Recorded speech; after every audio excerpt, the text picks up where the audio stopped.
enough without Rashford to make the top four. Winning 2 more trophies without him, that's a different kettle of fish from me. So we're waiting, obviously, heavily on those scans to come back in. Hopefully, it's not going to be too bad. But genuinely, I am worried. You know what I am worried. I think not obviously his goal scoring exploits is important, but I think what he offers in terms of his style of play is very different to anyone else we've got available. Garnacho's the only other one who's got that kind of direct running in behind that you can push defenses back and keep them on their toes. Martial, Sancho, Anthony, all good players, technical players, but they don't give you that threat in behind, which is so important. You need to have a combination of both. So if you're going to play the three, and of course Weghorst doesn't have that either. So if you're going to have the 3 of them, yeah, they can score goals and they can unlock defenses. But I think having a Rashford among that 3, and you got the other 2 a bit more technical, creative, that gives another dimension. So if Garnacho's, I don't know how long he's going to be. I'm not sure how long Rashford's going to be.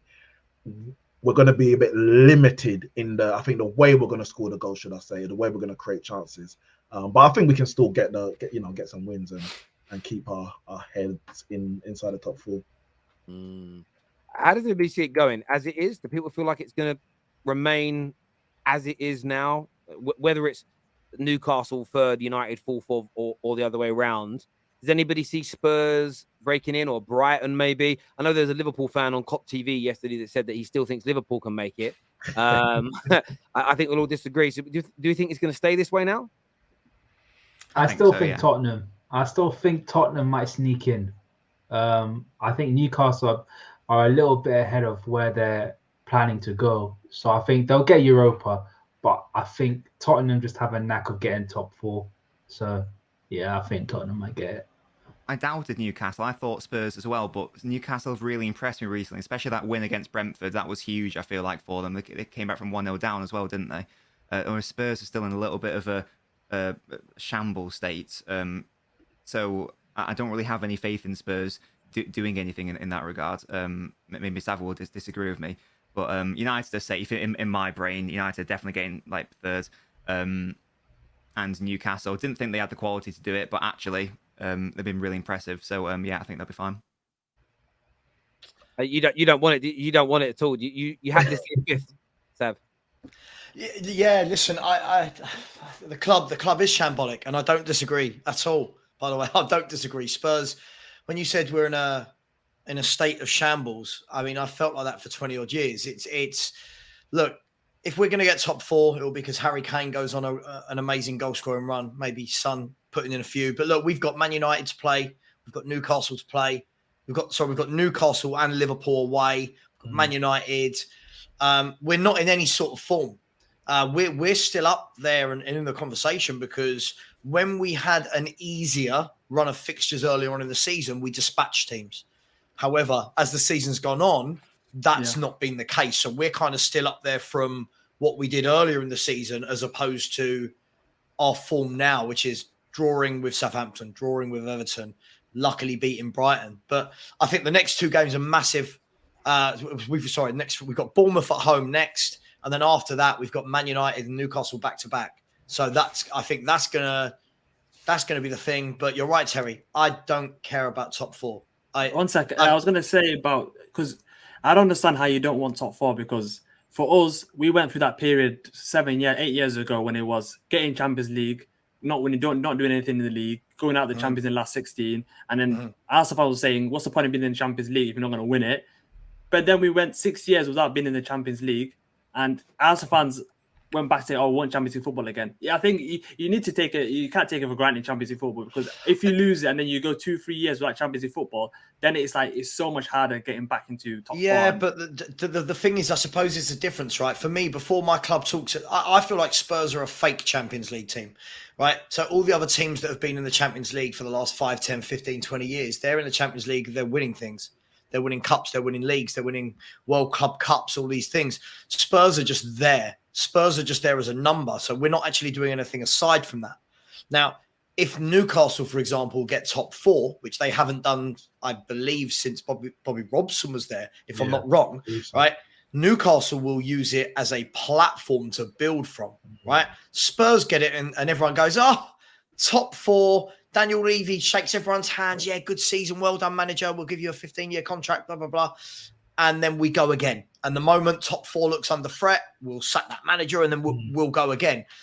I don't care about top 4. I think there's so much behind the scenes at Spurs that needs to be sorted out before we worry about playing Champions League football. We need to actually identify what is Tottenham Hotspur, where do we want to be, who's our manager, what's our style of play going to be. Because at the moment, Champions League for me, and loads of Spurs fans will disagree with me, by the way, Champions League for me is vanity. It's, we're in the Champions League. This is it. So what? Dowd, I think Arsenal's recent history is probably the biggest example as to how Champions League, just qualifying for Champions League is kind of sweeping things under the carpet. Because when you were just coming forth and, Wenger was staying in the job and transfers were a minimum, you had to buy to sell to buy, etc., etc. You weren't going anywhere. You were just kind of what's the word? Treading water. Hovering. Treading water until then you sunk below the water, the sea level, and it was like, oh, we've actually got problems. And then things started changing. I didn't mean things happened immediately, but the manager went, the board was restructured, etc., etc. And now that only happened. That only happened when I think if Spurs get top 4, it'll be like, oh, business as usual. We go again.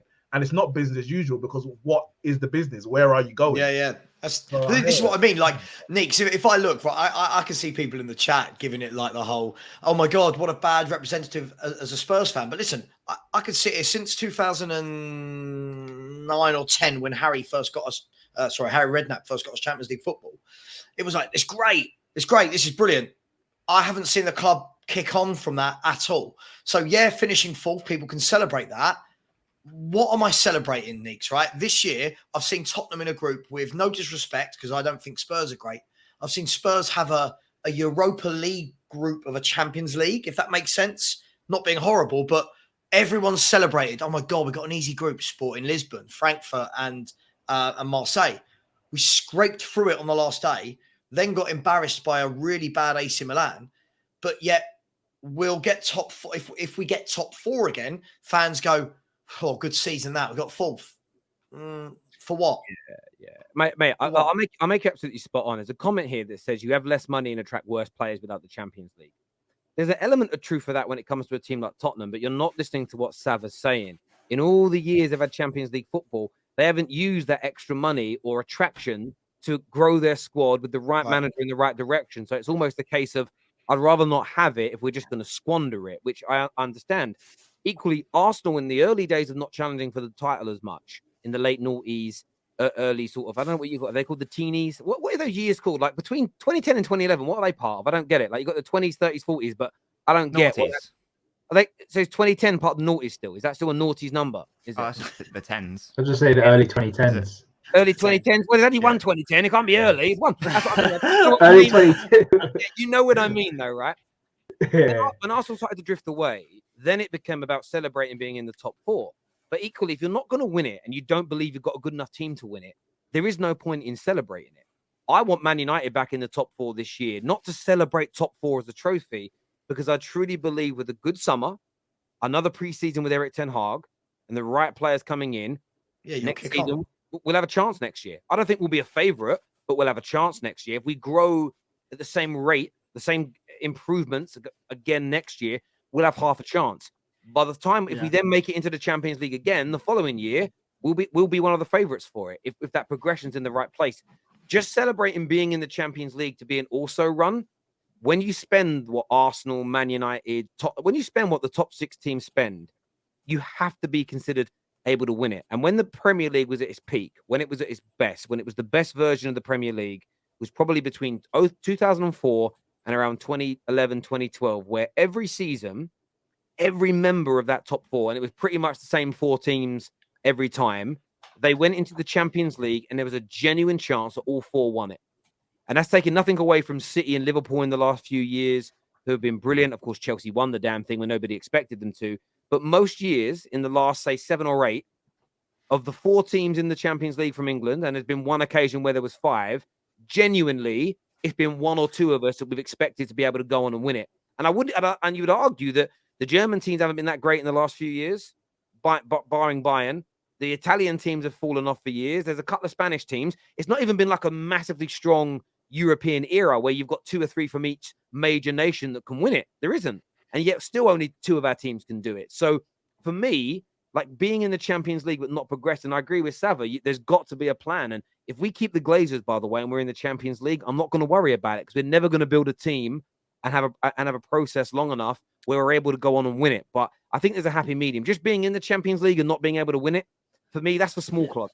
That's for the tiny teams who just don't care about winning it and they're just happy to be there. But when you're Man United, when you're Tottenham, when you're Arsenal, it's got to be about win it or not, for me. Yeah, I was going to say about the owners.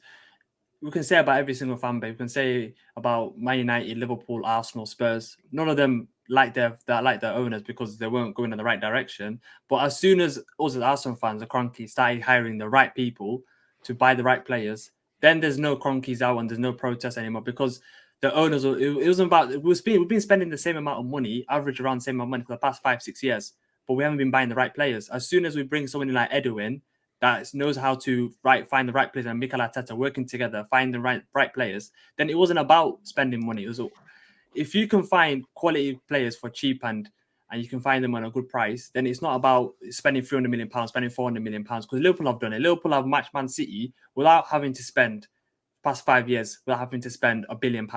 So it's one of them ones. It's, we can talk about the owners and talking about Daniel Levy and not him going for. But if Daniel Levy gets a right sporting director and buys and gets a young upcoming manager, then it can go from now. We're going nowhere into next season. But the issue with Daniel Levy is that he's both part owner and de facto sporting director. So no, but this is the issue. It's also the fact. But we've got that with. It's also the fact.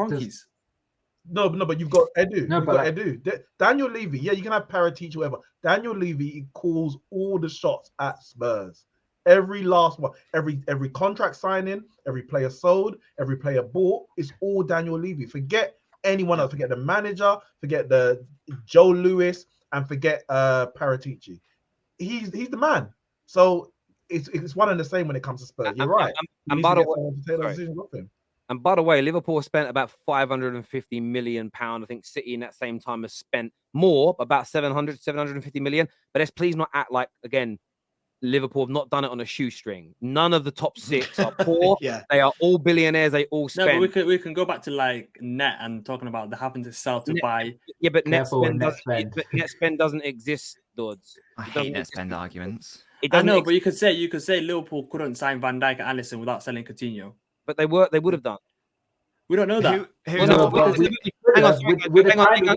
on. Sorry, but we do know that because go back and look at the media reports from Liverpool during the season. So in the summer where they didn't get Van Dijk because of tapping up, and the January when they signed him, that whole time they were trying to keep Coutinho. They were offering him new deals. They didn't want him to go, and they were still doing the business to sign his other players. It become a line that was spun afterwards. The amount of times FSG have lied to Liverpool fans about what they are going to spend, what they're not going to spend, it's a PR nonsense. Net spend is a myth and a nonsense because what he doesn't factor in is agent fees that are spent, increases in wages, bonuses that are paid. Equally, your net spend is your profitability as a business. And equally, if you want to do the old-fashioned net spend, look how much money City have raised through selling players in the last 3 seasons. Their net spend, if you want to use that as a metric, they make good money. They've made huge amounts of money. Their net spend has been brilliant in the last 3 to 4 years, and it's netted off a lot of what they've put out. So yeah, for me, look, it's not a net spend argument. All the top 6 spend hundreds of, Spurs in the Premier League era, Dawes, have spent £300 million more than Arsenal, and people act like they're a little club with no money. They actually earn more money than Arsenal. It's a nonsense that they're poor. Spurs' problem has never been spending money. Spurs' problem is, as I said before, and I think people always get me wrong. Like when I talk about getting top 4, forget top 4. As a football fan, I don't look from year to year. And I know some football fans find it really hard to look past their nose.